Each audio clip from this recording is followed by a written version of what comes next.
conhecido da nossa cultura cristã.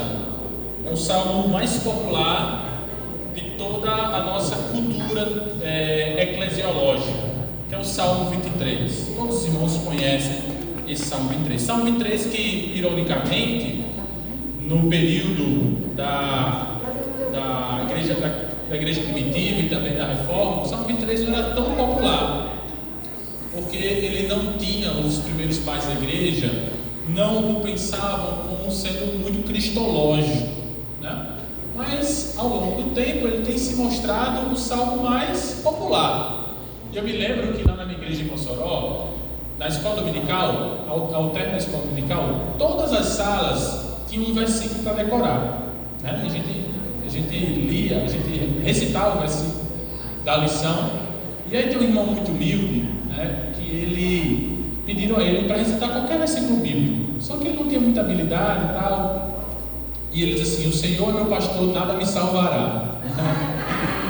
Coitado, né? Ele não tinha muita instrução, mas até mesmo citando errado, ele recorreu ao Salmo 23. Então eu gostaria que nós pudéssemos ler em uníssono. Vou pedir para o irmão projetar aqui o Salmo 23, e eu gostaria que toda a igreja pudesse recitar o Salmo 23.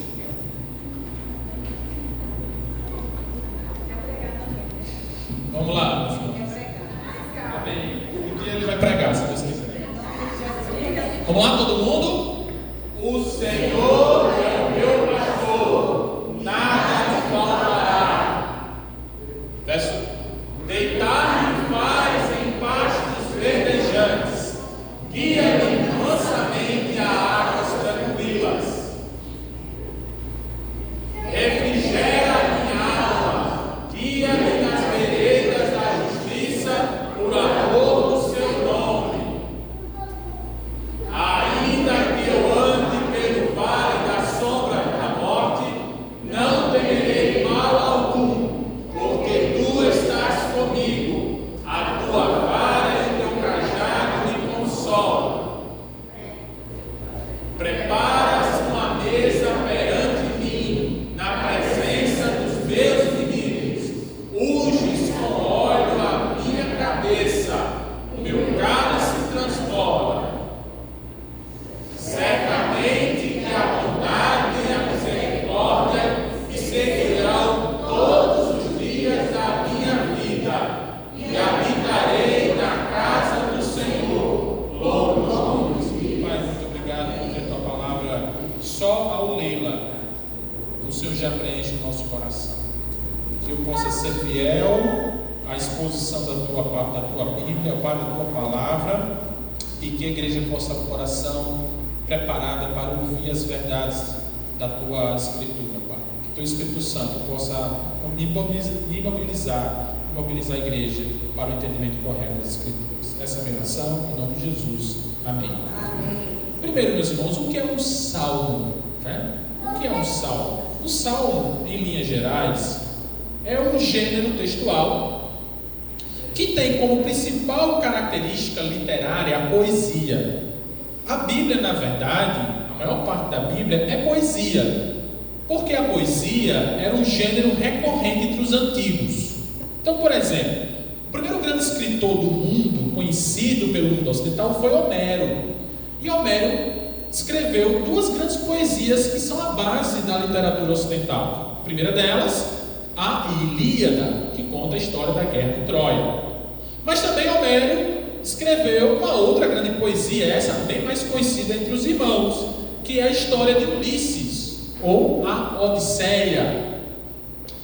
Tanto na Ilíada de Homero, como no livro de Ulisses de Homero, ou a Odisseia, todo o livro é baseado em poesia, é uma grande poesia. Então, o gênero mais recorrente entre os antigos era a poesia, e a Bíblia é extremamente poética. E um dos livros da Bíblia mais poéticos que existem é o livro de Salmos. É uma poesia, nós chamamos de poesia hebraica. E praticamente a poesia hebraica, ela tem duas características.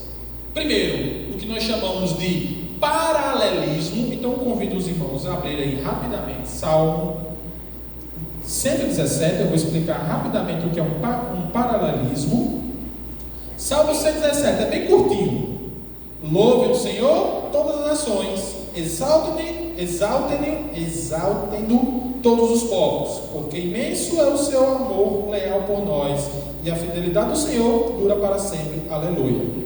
Esse salmo ele tem um paralelismo, ou seja, ele tem linhas no salmo que praticamente dizem a mesma coisa. Isso é um recurso literário, isso é um recurso poético.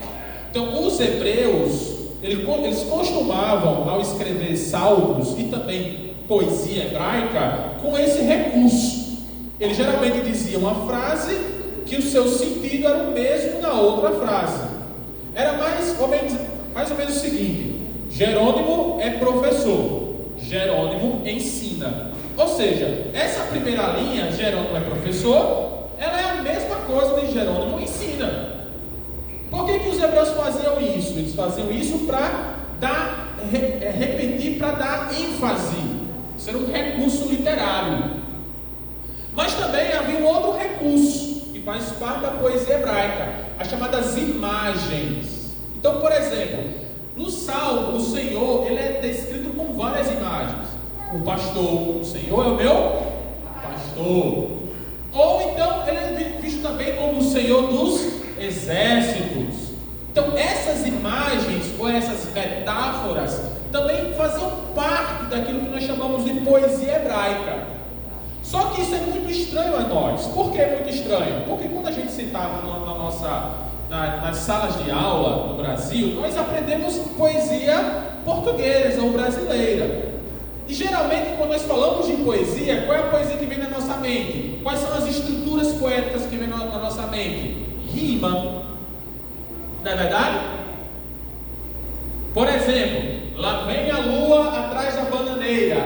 Não é lua, não é nada, é a bandeira brasileira. Bananeira rima com bandeira brasileira. Só que na poesia hebraica não tem rima, tem métrica, mas não tem rima. Então, o que nós estamos lendo aqui nada mais é do que uma poesia. O Salmo 23 é uma poesia. No entanto, nem todo salmo é igual. Existem vários tipos de salmos. Há os hinos, há os salmos de lamento, que tem orações bem contritas. Há os salmos de ações de graças. Há os salmos de recordação do tempo. Inclusive tem um salmo de Moisés que recupera essa memória. Há os salmos de sabedoria. Há os salmos de realeza. E aos salmos de confiança. Então nós temos uma tipologia bastante variada em termos literários, em termos de conteúdo dos salmos. E o Salmo 23 é um salmo de confiança. Você não encontra no Salmo 23 oração. Você não encontra no Salmo 23, por exemplo, o salmista contando a sua miséria, aflito. Não. É um salmo de confiança. E quem escreveu esse salmo foi o maior escritor de salmos da Bíblia. Quem foi, meus irmãos? Davi. Só que assim, eu sou autor de alguns livros. Eu tenho alguns livros publicados. E livros, quando a gente publica livros, escreve livros, geralmente quem escreve livros literários, boa parte daquilo que ele escreve tem a ver com o seu contexto inicial. Se o autor está mais ou menos passando por uma fase de tribulação, geralmente seus temas são mais ácidos, pessimistas. Exemplo, Machado de Assis, um dos escritores que eu mais gosto. Mas se o autor está de bem com a vida, está num contexto, geralmente ele tem uma percepção mais positiva da vida. Nós não sabemos qual foi o contexto de Davi aqui. Mas possivelmente, Davi, o autor desse salmo, estava vivendo o auge do seu reinado, o auge da prosperidade. Quem é Davi? Um rei, já foi pastor, e que está vivendo, digamos assim, uma áurea da vida bastante próspera. E esse homem, Davi, ele vai escrever os salmos mais belos da Bíblia, que é o chamado Salmo da Ovelha, ou o Salmo 23.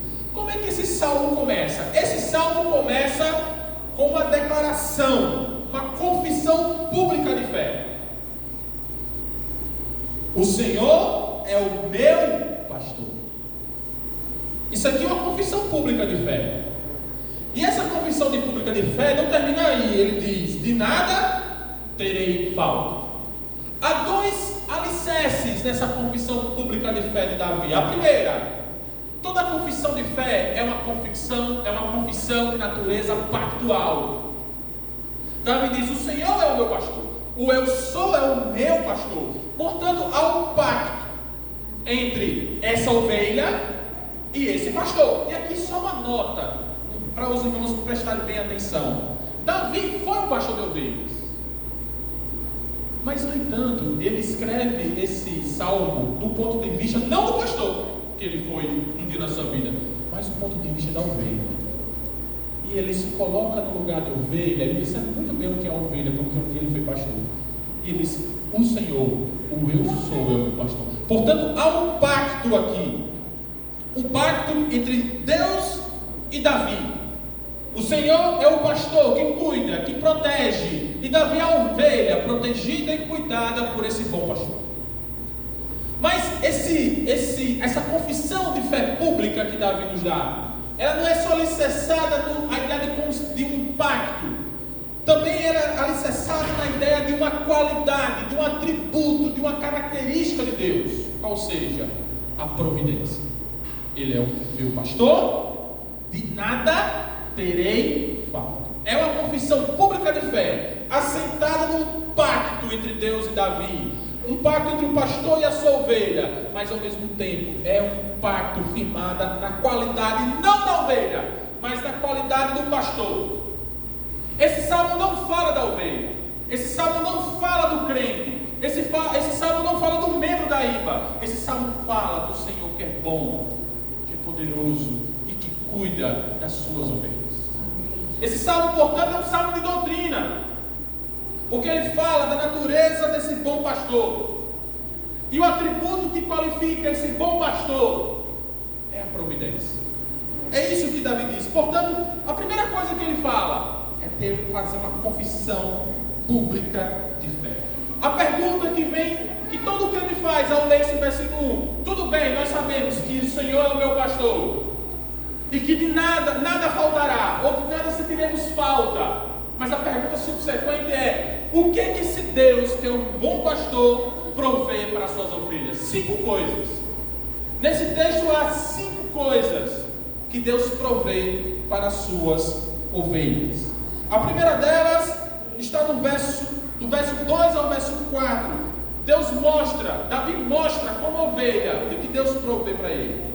Ele diz: em verdes pastagens me faz repousar e me conduz a águas tranquilas, restaura-me o vigor, guia-me nas veredas da justiça por amor do seu nome. Mesmo que eu andar por um vale das trevas e morte, não temerei perigo algum, pois tu estás comigo, a tua vara e o teu cajado me protegem. 5 providências desse bom pastor. A primeira delas: verdes pastagens.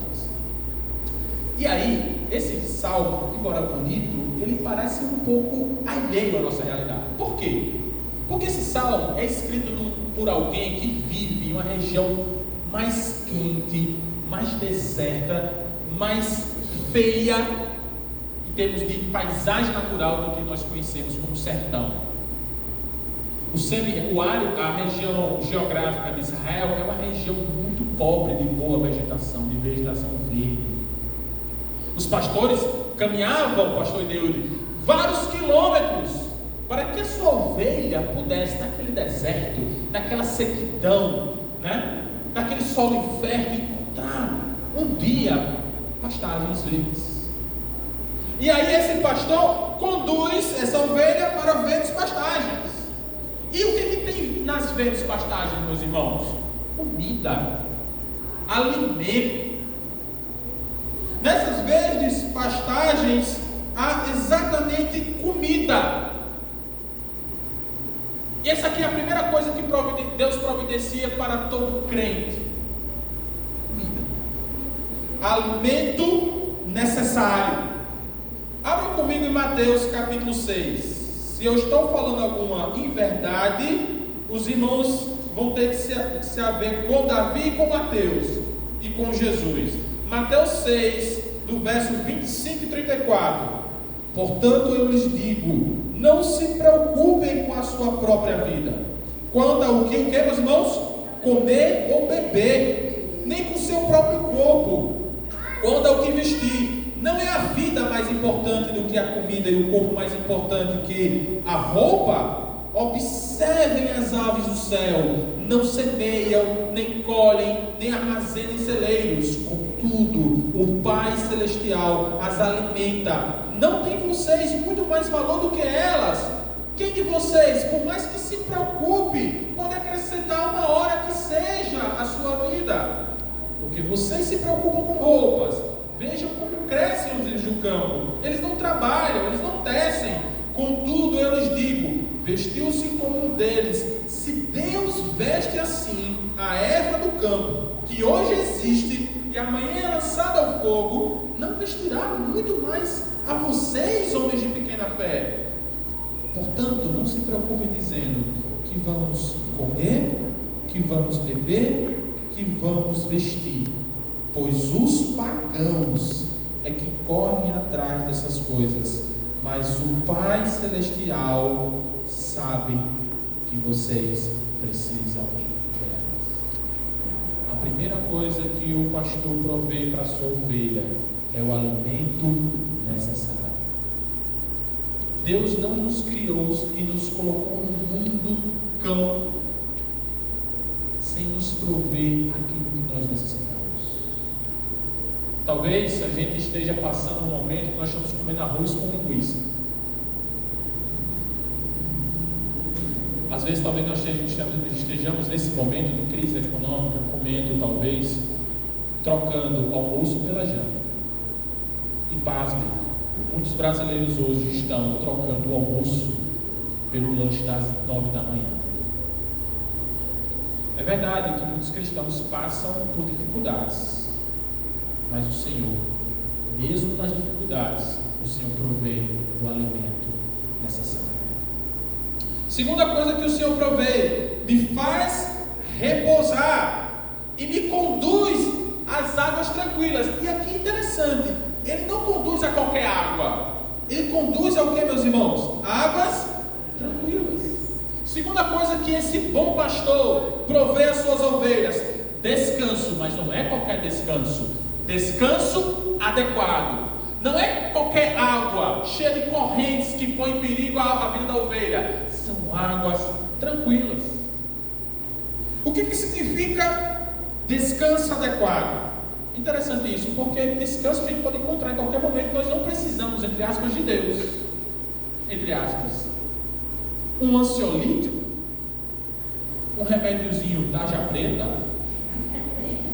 pode nos dar um descanso. É verdade, meus irmãos? Uma boa rede depois do almoço pode nos dar um descanso. Mas um descanso adequado, ele não é um descanso temporário. Ele não é um descanso intermitente. Ele é um descanso todos os dias. É por isso que o Senhor que criou e que trabalha até hoje, reservou um dia para o seu descanso, para que nele, e não num dia, possamos descansar. Portanto, em Cristo Jesus, o nosso supremo pastor, nós temos um descanso adequado. Deus nos provê descanso, meus irmãos. Os dias são maus. Nós vivemos uma sociedade de hipertrabalho, mas o Senhor provê em nossas vidas um descanso adequado. Terceira coisa que o Senhor provê às suas ovelhas: restaura-me o vigor. Em algumas versões tem restaura minha alma. Aqui tem um detalhe interessante. A ideia aqui de restaura o meu vigor não é vigor físico. No hebraico, a melhor tradução seria conversão de todo ser, ou renascimento do fiel. O que significa dizer em termos práticos, Bruno? Aqui a ideia é de que o Senhor provê um novo começo. Interessante isso. Lá em 2 Coríntios 5,17 diz o seguinte: portanto, se alguém está em Cristo, é uma velha criatura, é uma nova criatura. As coisas antigas já passaram, eis que surgiram coisas novas. Deus provê, meus irmãos, um novo começo a cada dia. Vocês já imaginaram se nós fôssemos presos a sempre ao mesmo dia? Você já imaginou se na nossa vida não houvesse sempre a oportunidade de começar novamente?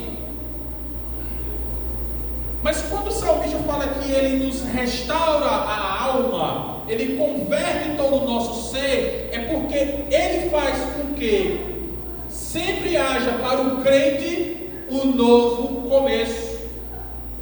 Porque no final do dia, meus irmãos, em alguns dias da nossa vida, há sempre dias mais de trevas do que de luz. Há sempre dias mais escuros do que outros. Mas há uma frase do Alfred no filme do Batman que eu acho fantástica. Que ele diz assim, baseado em Shakespeare: o dia sempre é mais escuro antes de amanhecer. É verdade, meus irmãos. O dia sempre é mais escuro antes de amanhecer. Eu digo isso porque quando eu era adolescente e ia para a vigília na igreja, a gente voltava, a gente ia para o mercado lá em Mossoró comer panelada. E parecia que Mossoró ficava coberto de uma escuridão sem fim. Mas de repente, quando eu estava lá com o cuscuz, com aquela graxinha de gordura, comendo aquela panelada, o dia amanhecia. O dia sempre é mais escuro antes de amanhecer, mas amanhece. Deus faz todas as coisas novas. Ele nos dá a oportunidade de nós vivermos um novo começo. Isso é graça de Deus. Quarto lugar, além de nos dar um alimento necessário, além de nos dar descanso adequado, além de nos dar uma oportunidade de começarmos novamente, esse bom pastor nos provê uma outra coisa. Olha só o que ele diz: guia-me nas veredas da justiça por amor do seu nome. Esse Deus é tão maravilhoso que ele quer que Ana Nery, que Dani, que Jerônimo, que a Igreja Batista do Alecrim, que Moisés, que Davi o adore. Mas ele não diz assim: só faça-me adorar. Não. Ele é tão gracioso que ele nos deu a palavra para que nós pudéssemos adorá-lo de maneira correta. Em outras palavras, nós estamos estudando aqui em Gestionar os 10 mandamentos. O que isso tem a ver com esse versículo? Isso tem a ver, meus irmãos, é que Deus não só provê alimento, Deus não só provê o descanso, Deus não só provê uma oportunidade de novo começo, Deus provê para todos aqueles que o amam, todos aqueles que são cuidados por Ele, a direção correta. É isso que faz o pastor. O pastor não caminha suas ovelhas para águas de correnteza. O pastor não caminha com as suas ovelhas para regiões onde ele pode morrer. O pastor caminha suas ovelhas para uma direção correta, para veredas, caminhos de justiça. E o que é esse caminhos de justiça? Da palavra. Toda vida que vocês encontrarem a palavra justiça, geralmente está associada à conduta moral, ética. Isso tem a ver com os 10 mandamentos, meus irmãos. Os 10 mandamentos nós estamos aprendendo na escola dominical é para quê? Deus é tão gracioso, Gutenberg, que Ele não nos deixa caminhar só. Ele nos dá um padrão, Ele nos dá uma ética, Ele nos dá veredas de justiça, para que eu e você possamos, ao ler a palavra, nós possamos caminhar na direção correta. Então você não está caminhando de qualquer jeito. Você não está caminhando aleatoriamente. O bom pastor prepara para vocês um bom caminho. Um bom caminho ético. Um bom caminho moral. Só que esse bom caminho ético, esse bom caminho moral, não vem da ovelha. Não é a ovelha que se antecipa ao seu pastor e diz: eu construirei o meu próprio caminho. Não é a ovelha que, tomando o lugar do pastor, diz: eu vou construir a minha própria vereda. Não. A vereda de justiça é construída pelo pastor, não por amor à ovelha, mas por amor ao seu próprio nome. Portanto, na Igreja Batista do Alecrim, as nossas veredas percorridas não são nossas, Não há mérito algum em nós. Porque quem fez a vereda, quem fez o caminho, fez por amor ao seu nome. E esse pastor que fez veredas de justiça por amor ao seu nome é tão gracioso que ele permite que eu e você possamos caminhar nela. Esse é o bom pastor, que não nos deixa caminhar em pistas duvidosas, mas prepara o caminho por amor ao seu nome. Quinto lugar, além de prover o alimento necessário, além de prover um descanso adequado, além de prover uma direção correta, esse pastor, em último lugar, provê uma proteção irrestrita. Olha só o que ele diz: mesmo que eu andar por um vale de trevas e morte, não temerei perigo algum, pois tu estás comigo, a tua vara e o teu cajado me protegem. Meus irmãos, o que Davi está fazendo é o seguinte: é um passeio comigo e com você, conosco. Ele começa em um ambiente abundante, verdes pastagens. Aí depois ele quer que a nossa mente caminhe para um ambiente de águas tranquilas. Mas de repente, aquela ovelha que um dia comeu em verdes pastagens, Albanita, que bebeu água em águas tranquilas, agora se vê em uma toca de urso. A expressão vale de trevas e morte é mais ou menos o cenário de um animal feroz que vive em uma caverna, que vive em um ambiente bastante escuro e que tem possivelmente bicho querendo comer a ovelha. Aí a pergunta que todo cristão faz: se esse pastor é bom, por que ele permite que a sua ovelha ande em lugares escuros que podem ter animais para devorar? Essa pergunta que eu e você fazemos, ou fizemos, ou faremos, fala mais sobre você e eu do que esse Deus. Toda vez que nós perguntamos por que Deus é bom e eu estou sofrendo, essa pergunta diz mais sobre o nosso caráter do que o caráter de Deus. Sabe por quê, meus irmãos? Porque esse pastor nos protege em todos os lugares. E toda ovelha passa por vale de sombra e de morte. Toda ovelha. Deus não nos tira disso. No mundo tereis aflições.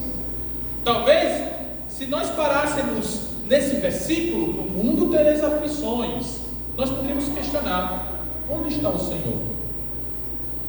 Mas o versículo não para na parte A, ele tem uma parte B. No mundo tereis aflições, tende bom ânimo, eu venci.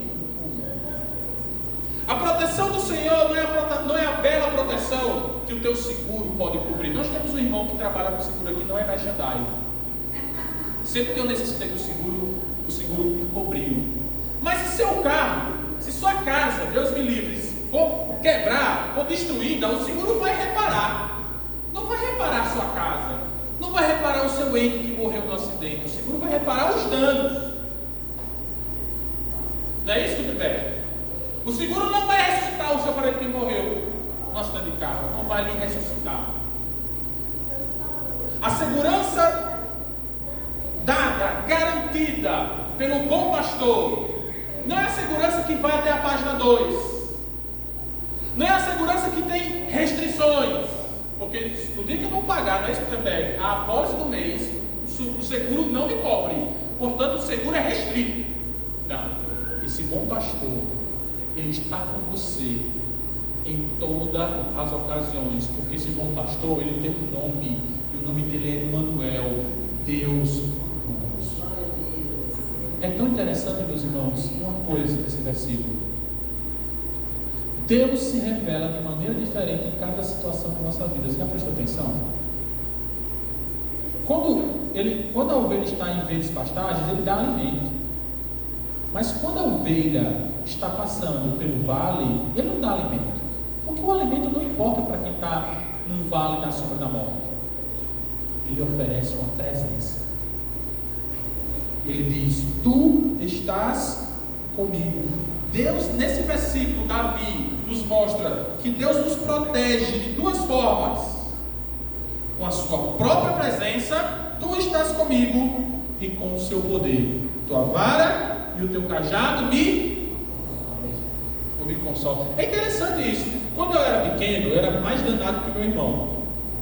E eu queria brigar com os meninos mais velhos da minha sala. Só que eu apanhava. Então o que eu fazia? Vou chamar a minha mãe. Minha mãe não ia... Eu acho que minha mãe ia bater. Mas uma mãe normal não ia bater na criança que bateu no seu filho.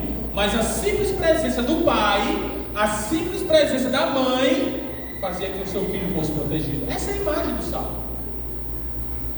Jesus está dizendo: você não passar por aperreio na vida, mas não se preocupe, eu estarei lá com você nesse aperreio. Ele é o Deus que tem empatia. Ele é Deus que não está lá no céu distante, abscôndito. Ele é o Deus que está lá na sua cama quando você está gemendo de dor. Ele é o Deus que está lá no seu emprego quando você está aperreado, pensando que você vai ser demitido e vai ser acabado. Ele está conosco. Ele nos protege com o teu poder, com a tua vara e o teu cajado. Deus cuida da criação e o seu trono não está vazio. Então Deus provê 5 coisas para a gente: o alimento necessário, descanso adequado, um novo começo, direção correta e proteção irrestrita. Só que o Salmo, é interessante isso, o Salmo usa o paralelismo. E qual é a função do paralelismo? Reforçar uma ideia anterior. E aí parece que você sai do cenário, e o cenário de pastoreio, e agora você vai para um outro cenário. Olha só qual é o cenário: preparas um banquete para mim à vista dos inimigos. Isso aqui não é ovelha que está falando, isso aqui é uma outra coisa. Tu me honras, ungindo a minha cabeça com óleo e fazendo transbordar meu cálice. É como Davi dissesse assim: olha, pronto, eu falei do cenário da ovelha e do pastor, agora eu vou para o outro cenário. O cenário aqui, meus irmãos, é de um soldado ferido, ou de alguém que foi perseguido, e esse anfitrião preparou um banquete. Sabe, é porque infelizmente os irmãos não têm a graça de comer a cada 15 dias lá Dona Elza. Dona Elza faz um banquete bíblico. Por que bíblico, pastor Ideildo? Porque os banquetes bíblicos não era pizza, não era algo com camarão. Banquete bíblico era tutano de bode. Sabe aquela coisa na hora do almoço que a irmã Aparecida faz todo domingo para a família dela, e que todo mundo fica brigando pelo tutano, aquela gordura que escorre? Aquilo é maravilhoso, meus irmãos. Como se vocês falam de banquete na Bíblia, podem ter certeza, na mesa há muito tutano. Então imagine um soldado de Jerusalém ferido, sangrando, cansado, sujo. Não é mais ovelha, é uma outra imagem. Aí esse soldado, cabeça ensanguentada, sujo, os inimigos correndo atrás dele. Ele chega na porta, está um hospedeiro, um anfitrião, e diz assim: entre, eu fiz o banquete. Só que esse hospedeiro, ele não fica, Jean, saciado em apenas dar um banquete para o seu visitante. Sabe o que ele faz? Ele pega um óleo ungido, porque a cabeça do povo hebreu antigo era muito seca, estava no deserto. E ele pega um perfume da Boticário, o melhor possível, uma loção hidratante, irmã Aparecida, e diz: meu filho, antes de comer esse banquete, vá tomar um banho e fique bem cheiroso, porque eu coloquei no seu banheiro o melhor que você pode usufruir de perfume e de hidratante. Aí aquele hospedeiro vai para o banho, toma um banho, fica perfumado, ele vai sentar na casa, ele vai sentar na mesa e o anfitrião diz: não, peraí, eu vou sentar você. Ele senta, cheiroso, bonito, as feridas cobertas, e vem lá com cuscuz, com batata doce, suco de manga, pirão e tutano.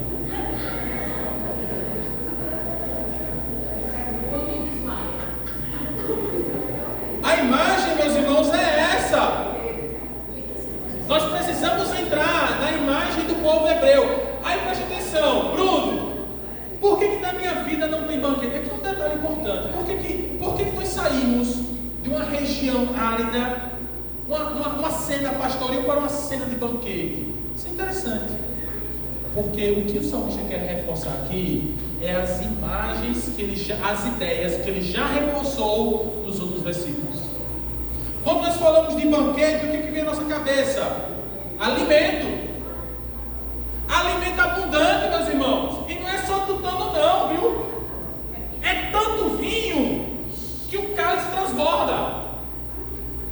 Tem crente que não, vinho, coisa. Não é suco de uva, não é vinho. E não é pouco não, é muito. Está transbordando.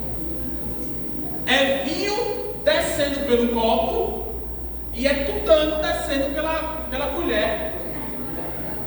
Agora deixa eu dizer uma coisa para vocês. Preste atenção no que eu vou dizer. Nem sempre a vida cristã é regada de banquete e de vinho transbordante. Há pessoas que nunca na vida cristã vão saborear comida abundante. É verdade. Mas o alimento necessário ele tem.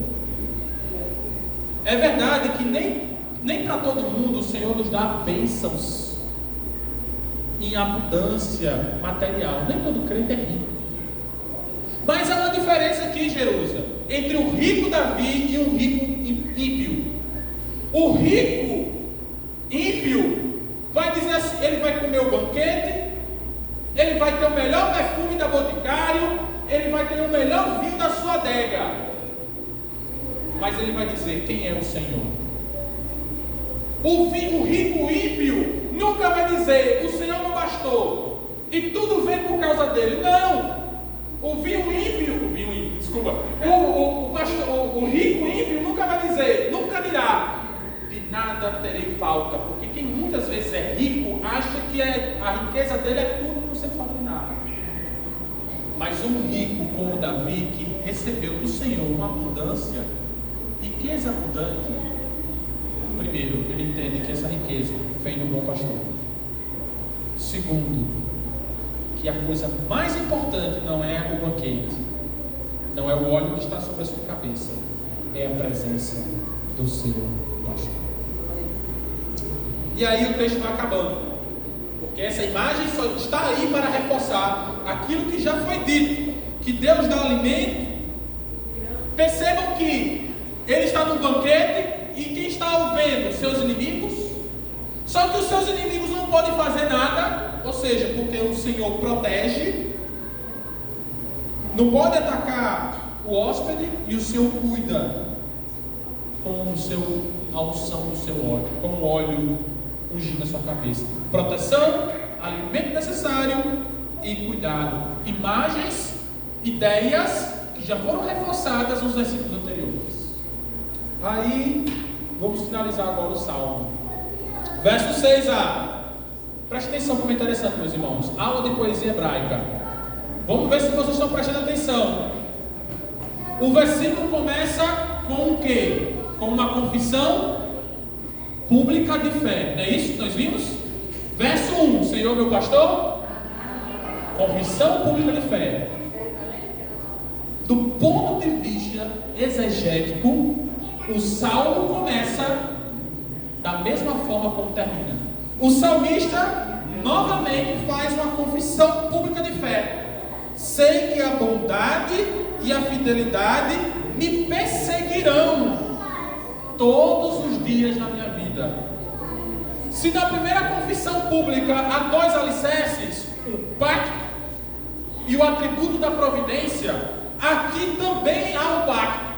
Sei que a bondade e a fidelidade me acompanharão. Aqui o versículo, meus irmãos, o termo acompanhar é perseguir.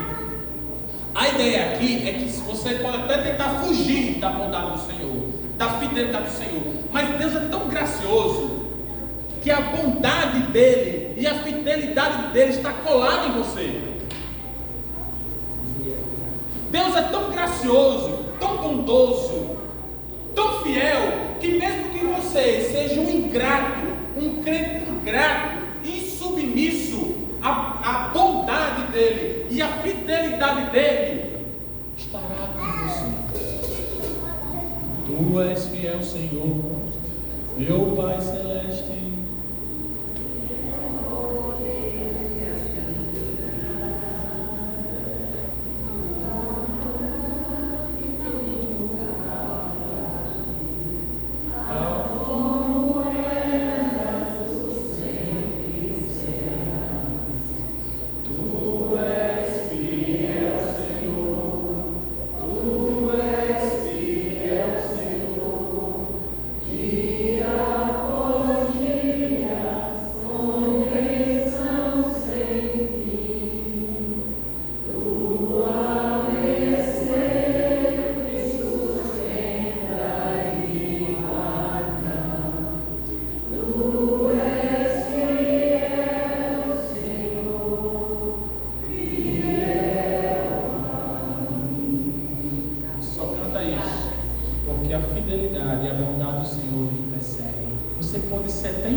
A pergunta para encerrarmos: diante de um Deus que cuida, diante de um Deus que alimenta, diante de um Deus providente, diante de um Deus bondoso e fiel, qual é a resposta da ovelha?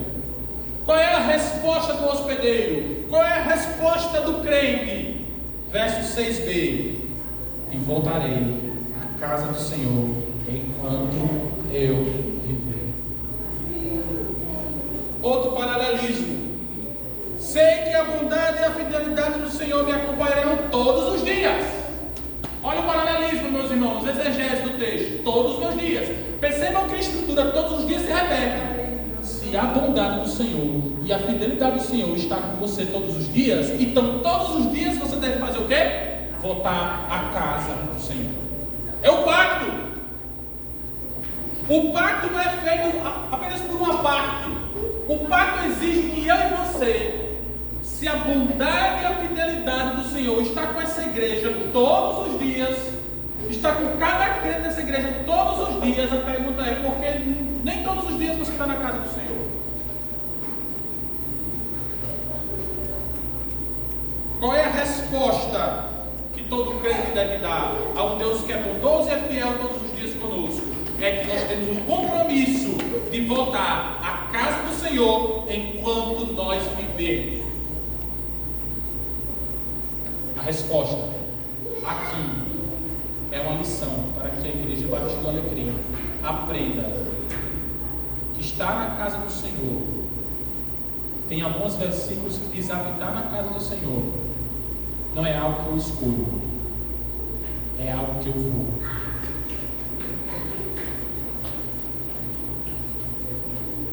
Três aplicações.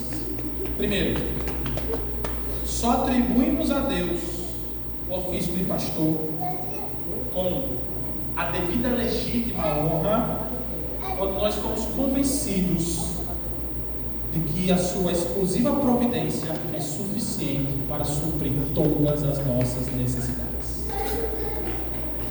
Essa mensagem é necessária. Sabe por quê?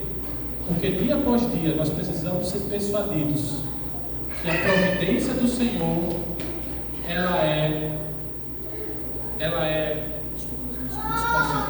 suficiente. Estou ficando velho, então eu consigo me concentrar. Ela é suficiente.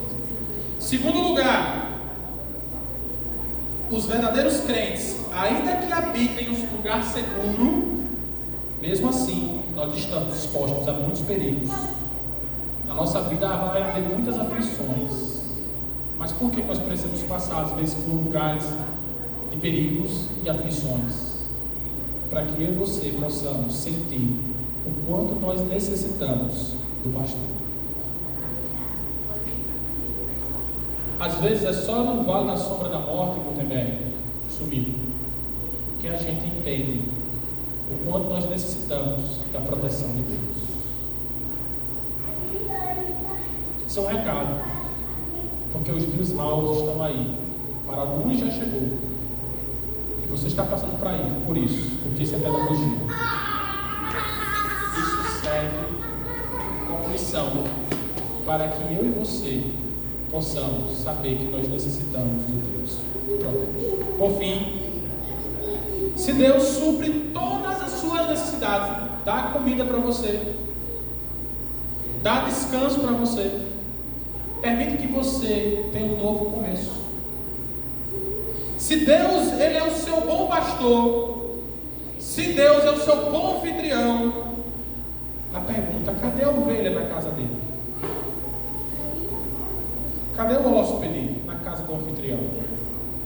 Por que você não volta à casa do Senhor? A Igreja Batista do Alecrim atualmente tem aproximadamente um pouco mais de 100 membros que estão frequentando o culto. 60% da Igreja Batista do Alecrim é cuidada por Deus, protegida por Deus, alimentada por Deus, tem um novo recomeço em Deus, é dirigida por Deus, mas não volta à casa de Deus. 60% da IVA não está na ilha. Se Deus é tão bom ao longo dessa história, por que a ilha não volta para a ilha? Meus irmãos, eu tenho uma hipótese. Nessa pandemia, todas as igrejas sofreram. Digo isso porque meu irmão é pastor, nós conversamos sobre isso. E essa pandemia, como diz o pastor Deus, serviu para revelar algumas coisas. Tinha crente, tinha pessoas que realmente não puderam vir, porque por vários motivos. A irmã Aparecida era uma, cuidava da sua irmã idosa com quase 100 anos. Irmãos impossibilitados, que se pudessem vir para a nossa igreja, viriam, mas poderiam pegar a Covid e morrer. Não estou falando desses casos. Estou falando dos casos que as pessoas simplesmente, para a vergonha do Evangelho e a vergonha nossa, perderam o hábito de ir para a igreja. O hábito é assim: eu tenho o hábito de ir para a academia. Hoje eu não tenho mais esse hábito. Por quê? Porque estou com um problema na minha lombar e não consigo mais. Perdi o hábito. O hábito, ele é um fim em si mesmo. O hábito só existe quando eu estou habituado a fazê-lo. Infelizmente, a pandemia mostrou que muitas igrejas tiveram que recomeçar, porque os seus membros não habitavam a casa do Senhor. Os seus membros tinham da casa do Senhor o hábito. Quando as igrejas fecharam, os cultos cessaram, o hábito acabou. E eles não vêm mais. A minha pergunta é: se uma pessoa que é cuidada por Deus, se esse Deus é tão bondoso e fiel, por que essas pessoas não voltam para Deus? É tão bom, meus irmãos, estamos aqui adorando o Senhor. Davi era muito rico, não precisava de nada, mas ele sabia que tudo provia de Deus e que só tinha uma coisa a fazer: adorar o Senhor publicamente. Não viva com o mero propósito de viver, mas exercite-se no temor e no serviço do Senhor. No serviço do Senhor significa nós vimos ao culto, a casa do Senhor, adorar, porque Ele é o bom pastor. Eu me atrevi, e vou encerrar essa mensagem, me atrevi a fazer o que Davi fez, meu amado. Davi era um pastor que escreveu um salmo do ponto de vista da ovelha. Eu sou professor de história, escrevi um salmo do ponto de vista de um aluno. Vou recitar com os irmãos. Gostaria de fazer um crédito aqui, e Isa me ajudou em alguma parte desse salmo. O Senhor é o meu bom mestre, nele sou aprovado. Ensina-me corretamente a lição espiritual que necessito aprender. Corrige-me com paciência e sabedoria. Repreende-me quando copio o comportamento dos alunos maus. Apaga minhas transgressões com a sua santa borracha. Que a lousa da minha vida possa ser sempre preenchida com toda a palavra que procede de sua boca. Que o caderno da minha alma não esteja em branco, mas escrito com as inefáveis e incontáveis gotas do seu sangue derramadas na cruz do Calvário. Ainda que eu sofra bullying no mundo, não temerei mal algum, pois tu estás comigo, sua bata me protege. Certamente, o amor e a justiça do Senhor me acompanharão todos os dias letivos da minha vida, e comparecerei sempre à escola bíblica dominical. Deus, muito obrigado pela tua palavra, que é viva e eficaz em nossos corações. Que essa igreja possa saber que o Senhor é bondoso, que o Senhor cuida, que o Senhor alimenta, que o Senhor protege, que o Senhor direciona, e que o Senhor exige uma resposta. O Senhor exige uma resposta do pacto, daquela pessoa que está no pacto. E essa resposta é voltar à casa do Senhor.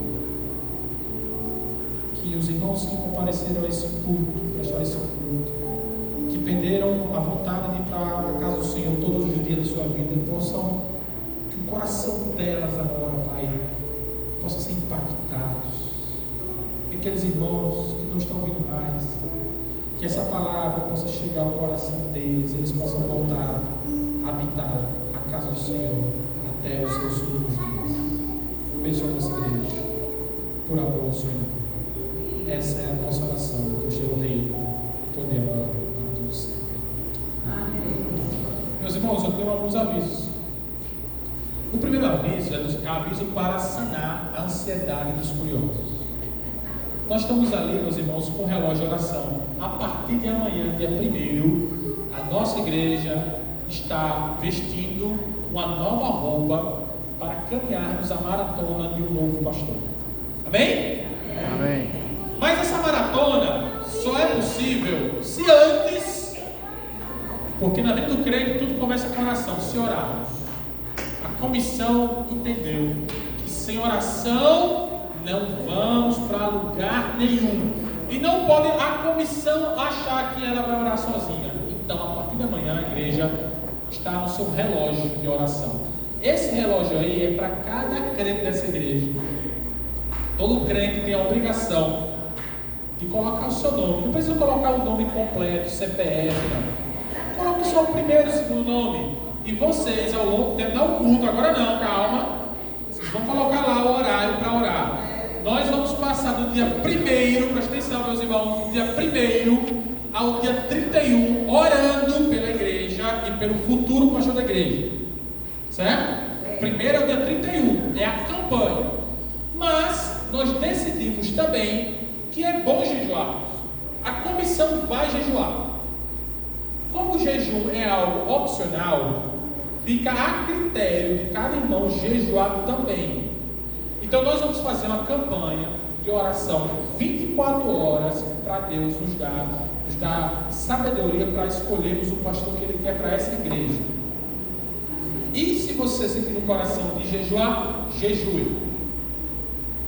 Para você não ficar desobrigado, porque isso aqui você vai esquecer durante a semana, certo? Aí Miriam criou esse outro mecanismo para que você coloque na sua Bíblia esse reloginho pequeno, para você não esquecer, e você colocar o horário que você vai orar.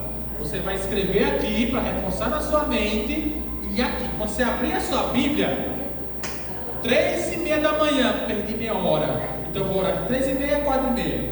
Brincadeira, meus irmãos. Fiquem à vontade, mas uma coisa você tem que fazer. Ora, já coloquei meu nome aí, 8 horas até o dia 31 estarei lá. Bruno, até o dia 31, se eu quiser continuar orando, até o dia final, meus irmãos. Nós temos a obrigação de orar pelo pastor. Até a igreja escolher, vamos estar orando. Agora, como campanha, vamos estar orando. Relógio de oração. Então, assinem. Segundo, nós vamos ter, deixa eu pegar aqui meu celular, porque eu sou um homem ruim de memória. Na sexta-feira, vai ter uma sexta-feira, que a igreja Batista do Alecrim vai estar aqui para todo mundo, que possível, se possível, vir orar. certo? Vai ser o culto especial de oração, no dia 31 de agosto. Esse culto fechará o período do relógio de oração. Isso é uma quarta-feira. Então, quarta-feira, dia 31, dia 31 de agosto ainda vou estar trabalhando, mas eu vou ver se eu adianto minhas aulas para vir à igreja também, estar orando com os irmãos em prol desse objetivo. Oração pelo pastor e pela igreja. Está claro, meus irmãos, isso? Sim. Aí, veja só, no dia 4 a 11, presta atenção, não é agora, calma, sem ansiedade.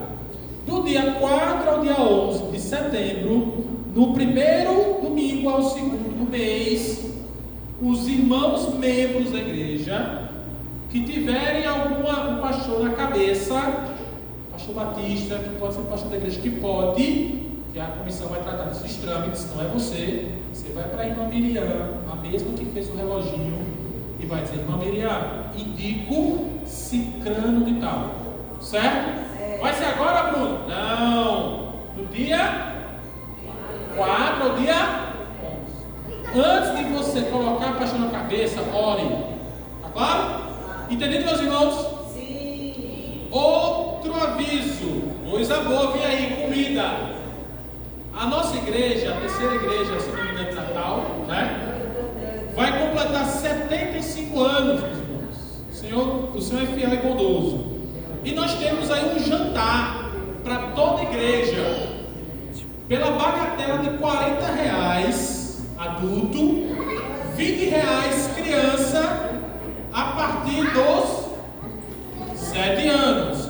A igreja é tão boa que a igreja vai parcelar esse valor. Olha só, meu, que coisa boa.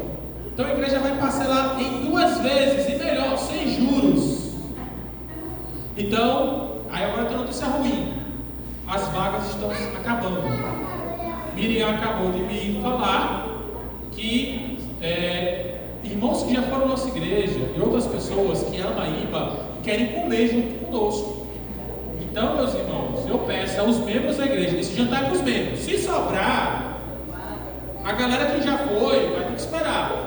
Então, se você é membro da igreja, faça um esforço para jantar conosco. Vai ser um momento de comunhão, de delícias, aqui comemorando os 75 anos da nossa igreja. Amém, meus irmãos? Reserve a sua vaga. São 2 parcelas sem juros, tá? Amém. À noite nós vamos encerrar. À noite nós estaremos encerrando a campanha de oração. Venham. E agora nós vamos orar encerrando o nosso culto. Vamos ficar de pé, meus irmãos? Gostaria de chamar o pastor Ideilde, onde tem pastor crente que ora. Pastor Ideilde, por favor, você poderia vir aqui, orar encerrando o culto e dando também, penetrando a bênção apostólica.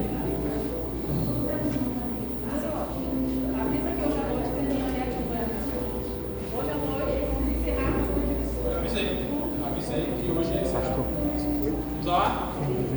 Pastor?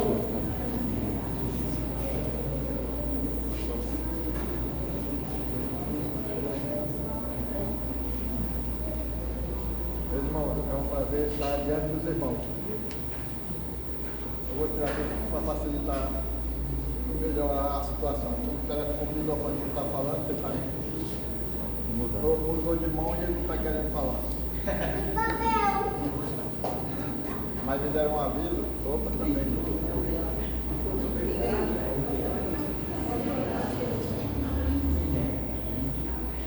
Deixa eu pegar lá que ele vai falar. Onde é? Eu acho que só Pronto. Aquele irmão Jerônimo mandou avisar aqui que quem quiser um culto na sua casa, fale com o irmão Jerônimo. Essa é uma aviso, viu? Da vez que o irmão Bruno falou. Meus irmãos, é uma alegria a gente poder orar depois de ver um salmo tão bonito como esse, né? Mas vamos orar. Grandioso Deus, Pai de infinita bondade, Pai de misericórdia, nós te agradecemos, Pai, por esta manhã, por essa oportunidade, Pai, que tu nos dá de estarmos juntos na tua casa, juntos para te louvar, para ouvir também, Senhor, a tua mensagem. Dirige, Pai, portanto, as nossas vidas, e que o amor de Deus Pai, a graça salvadora de Jesus Cristo, seu Filho, e as consolações do Espírito Santo esteja com o teu povo aqui reunido. E todos aqueles, Pai, que não puderam chegar aqui também, ser com eles também, Pai. No nome de Jesus é que nós te pedimos. Amém. Vai encerrar.